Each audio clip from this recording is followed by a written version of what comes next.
चीज़ को बार बार सोचते हैं या बार बार करते हैं तो हमारे आपके ऊपर वो हावी हो जाता है।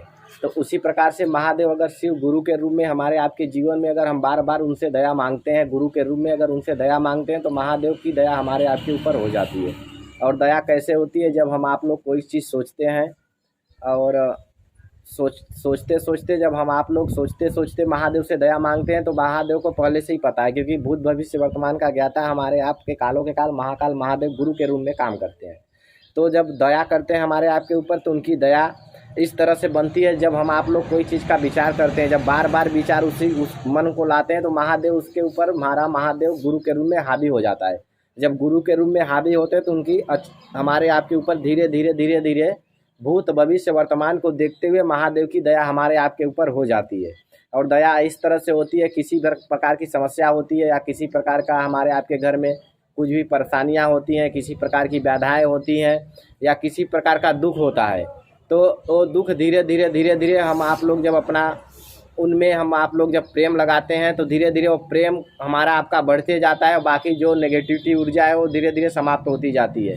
इसीलिए बार बार परिचर्चा किया जाता है, बार बार बताया जाता है, बार बार सब लोग इकट्ठा होते हैं और वही बात बार बार दोहराया जाता है कि आप लोग समझिए, महादेव को समझिए, महाशक्ति को समझिए।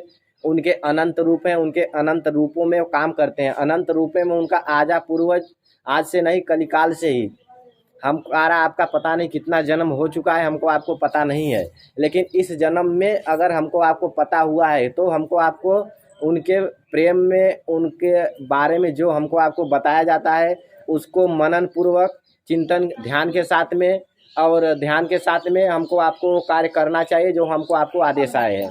तो आदेश में महादेव शिव हमारे आपके गुरु के रूप में भी काम कर रहे हैं, भगवान के रूप में भी काम कर रहे हैं।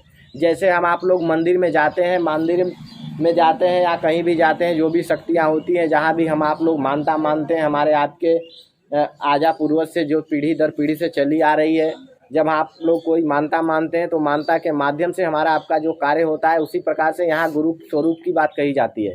तो गुरु स्वरूप में वो हमारे आपके निकटतम में उतर करके, निकटतम अवस्था में उतर करके और उस पर दया करते हुए उसको अपने गति के हिसाब से उसको ऊपर लेके जाते हैं। वो हमारे महादेव गुरु के रूप में काम करते हैं और साथ में माता भवानी भी रहती हैं, जो कि हम आप लोग जब प्रणाम करते हैं तो महादेव को प्रणाम करते हैं, महाशक्ति माता को प्रणाम करते हैं। और महाशक्ति माता हमारे आपके शक्ति के रूप में जिस ऊर्जा को हम आप लोग बोलते हैं वो शक्ति के दाता है, वही शक्ति है। और महादेव हमारा आपका शरीर है, शिव और शक्ति दोनों साथ में चलती है। बिना शिव का अस्तित्व नहीं है, बिना शक्ति का शिव का अस्तित्व नहीं है। तो उसी प्रकार से हमारे आपका महादेव का दया है। तो महादेव की दया हमको आपको समझना पड़ेगा और समझ करके ही उनकी दया हमको आपको प्राप्त होगी। और महादेव की दया प्राप्त करने के लिए हमको आपको महादेव में मन लगाना पड़ेगा। मन कैसे लगाना पड़ेगा? जैसे हम आप लोग घर में कोई कार्य करते हैं तो जैसे हमारा एक सदस्य होते हैं घर में, एक परिवार, जैसे हमारा आपका माता पिता भाई बहन या रिश्तेदार, जैसे हमारा आपका एक संबंध होता है, उसी प्रकार से परिवार में एक संबंध महादेव से स्थापित कर देना है। संबंध कैसे स्थापित करना है कि हमको आपको ये समझ लेना है कि महादेव हमारे एक सदस्य हैं, वो सबसे घर में सबसे बड़े सदस्य हैं। अब चाहे भगवान क्यों न हो, चाहे वो हमारे आपके भगवान क्यों न हो, कुल पीढ़ी दर पीढ़ी आती चली आ रही है, लेकिन महादेव को भी एक सदस्य मानना पड़ेगा। और सर्वश्रेष्ठ सदस्य हमारे आपके महादेव गुरु के रूप में रहेंगे। और गुरु के रूप में मान करके फिर हमको आपको जो बताया जाता है, महादेव को 24 घंटे में एक बार प्रणाम करना है और नमः शिवाय मंत्र से प्रणाम कर लीजिए, सीधा डायरेक्ट महादेव महाशक्ति को प्रणाम होगा। और यही हमको एकदम परिणाम के रूप में बदल जाएगा। परिणाम के रूप में कैसे बदल जाएगा? जब हम आप लोग जब बार बार महादेव को नमः शिवाय मंत्र से जाप करेंगे तो जाप करते हुए एकदम यही परिणाम के रूप में बदल जाएगा। हमको आपको पता नहीं चलेगा, लेकिन आने वाले समय को पता जरूर चलेगा। और दूसरी बात ये होती है कि जैसे 5 तत्व से शरीर का निर्माण हुआ है, तो पंच तत्व महादेव हमारे महादेव पंच तत्व में उनकी इच्छा मात्र से ही पंच तत्व का निर्माण हुआ है, जल वायु पृथ्वी अग्नि और आकाश। तो उसी में हमारा आपका शरीर है। तो जब हम लोग किसी महादेव को जब हम गुरु के रूप में मानते हैं तो हमारे आपके अंदर जो भी कमियां होती है, जिस भी ऊर्जा की कमी जहाँ से महसूस होती है, तो महादेव उसी स्तर में उतर करके उसी ऊर्जा को पूर्ण करते हैं। वैज्ञानिक आधार पर एक ये ऊर्जा है, जब हम आप लोग किसी चीज़ पे बार बार मनन चिंतन करते हैं, बार बार ध्यान करते हैं, तो हमारे आपके जीवन में वो घटनाएं घटने लगती है। तो ऐसे वैज्ञानिक आधार है। और आध्यात्मिक आधार पे जब जाएंगे तो महादेव को अगर हम आप गुरु मानते हैं तो महादेव गुरु के रूप में उस प्रकार से दया करते हैं जैसे हम आप लोग आज से नहीं, इतने पुराने पहले से ही जान रहे हैं और जुड़े हुए हैं और देख रहे हैं। तो वो उसकी सत्ता अनेक रूपों में चल रही है। उसकी सत्ता हम आप लोग जानते होंगे, भगवान के रूप में भी हमारे आपके घर में पूजा होती आई है और पूजा होते होते हमारे आजा पूर्वज पता नहीं कितनी पीढ़ी चली गई, लेकिन हमको आपको ये नहीं पता है कि गुरु के रूप में भी काम करते हैं। तो अगर हमको आपको ये पता होना चाहिए, गुरु सबसे बड़ा होता है, गुरु भगवान से मिला सकता है। और इसके बारे में हम आप लोग कहानी भी सुने हैं कि गुरु सबसे बड़ा होता है, गुरु सर्वोपरि होता है। अगर महादेव के भी अगर गुरु मान लिया जाए तो महादेव से अच्छा हमारे आपके जीवन में इससे बड़ा कुछ और हो नहीं सकता है। इसलिए महादेव को गुरु के रूप में माँ शक्ति माता भवानी जो कि अनंत रूपों में काम करती है, अनंत रूप है मेरे महादेव के, महाशक्ति भवानी के अनंत रूप है। लेकिन यहाँ महादेव गुरु के रूप में बताया जाता है कि गुरु के रूप में आप उनको एक रूप को पकड़ लीजिए और उसी रूप को पकड़े रहिए पूरे जीवन तक। जब तक हमारे आपके शरीर में वो आत्मा रहेगी तब तक उस ईश्वर को, वो परमात्मा को, महादेव को गुरु के रूप में मानिए।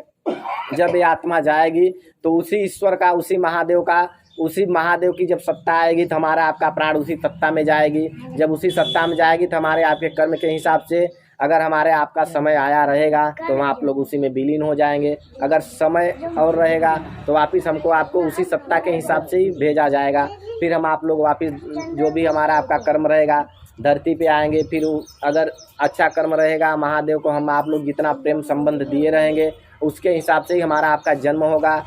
हमको आपको बताया जाता है 84 लाख योनि भटकना पड़ता है, लेकिन अगर महादेव को अपने जीवन में शामिल कर लेंगे तो कुछ हमारे आपके जो दुर्गुण हैं, जो हमारे आपकी बिगड़ी हुई कमाई है, जो हमारा आपका ये सौभाग्य की बात है, आज हम आप लोग उनका बात सुनने के लिए अपना कीमती समय कलिकाल कलयुग में इतना हमको आपको परेशानी झेलते हुए भी उनका बात सुनने का मौका मिल रहा है, उनके बारे में जानने का मौका मिल रहा है और उनके बारे में सोचने का मौका मिल रहा है। हम आप लोग बहुत सौभाग्यशाली हैं, बहुत भाग्यवान हैं कि जो इस समय भी हम उनके बारे में उनका चर्चा कर पा रहे हैं, उनका परिचर्चा कर पा रहे हैं, हम लोग इकट्ठा हो पा रहे हैं, 4 घंटे का समय दे रहे हैं।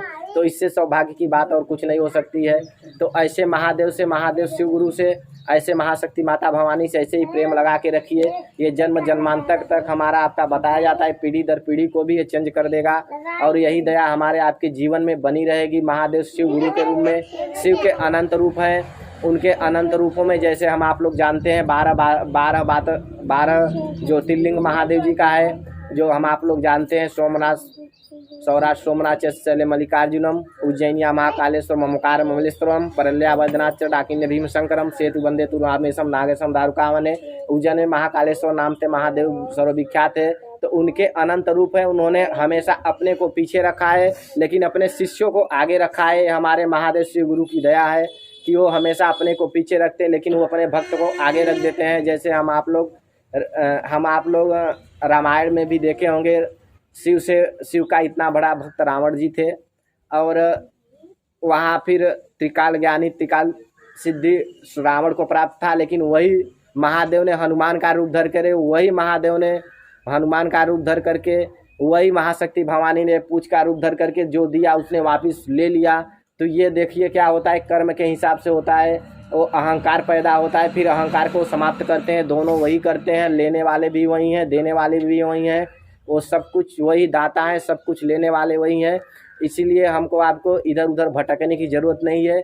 जहाँ भी जाएंगे उनके ही रूप अनंत रूपों में होता है। जब हमारा आपका मन एक रूप में नहीं लगता है तो हम आप लोग क्या करते हैं, इधर उधर भागते हैं, इधर उधर भटकते हैं, इधर उधर उनके ही बारे में, जबकि वही हर जगह वही तत्व है, उनके ही बारे में हम आप लोग समझ नहीं पाते हैं। अलग अलग रूपों के बारे में हम लोग भागते हैं। तो क्या होता है, जब हम आप लोग 10 लोगों को पकड़ लेते हैं तो 10 लोग सोचते हैं कि ये जाए, वो जाए, ये जाए, ये जाए। ऐसा कर करके हमको हमारे आपके ऊपर संकट आता है तो दूर नहीं हो पाता है। जब हम आप लोग एक ही तत्व को पकड़ते हैं, जब हम आप लोग एक ही तत्व में बार बार ध्यान करते हैं, तो एक तत्व अगर हमारा आपका रहेगा, जैसे महादेव महाशक्ति माता, तो तो एक तत्व में जब हम आप लोग रहेंगे तो एक तत्व को जब याद करेंगे तत्काल उसी टाइम प्रभाव देगा।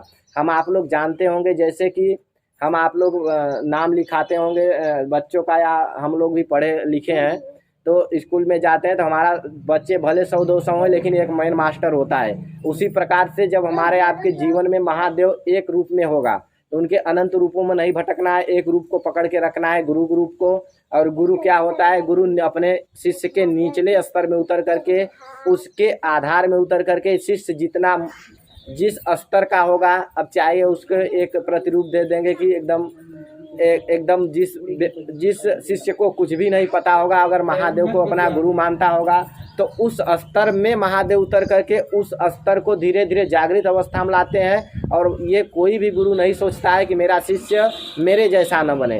ये गुरु शिष्य की परंपरा है, आज से नहीं, आदिकाल अनंत से है। तो महादेव अगर हमारा गुरु होगा, महादेव को अगर हम आप लोग अपना गुरु मानेंगे तो ये सोचेंगे कि इस शिष्य को अपने स्तर तक ले जाऊं। जैसे हम आप लोग जानते होंगे महादेव ने हर जगह, हम उदाहरण के रूप में देखे होंगे, महादेव ने अपना नाम नहीं किया है, अपने शिष्यों का नाम किया है, अपने भक्तों का नाम किया है, भगवान के रूप में भी किया है, शिष्य के रूप में भी उन्होंने किया है।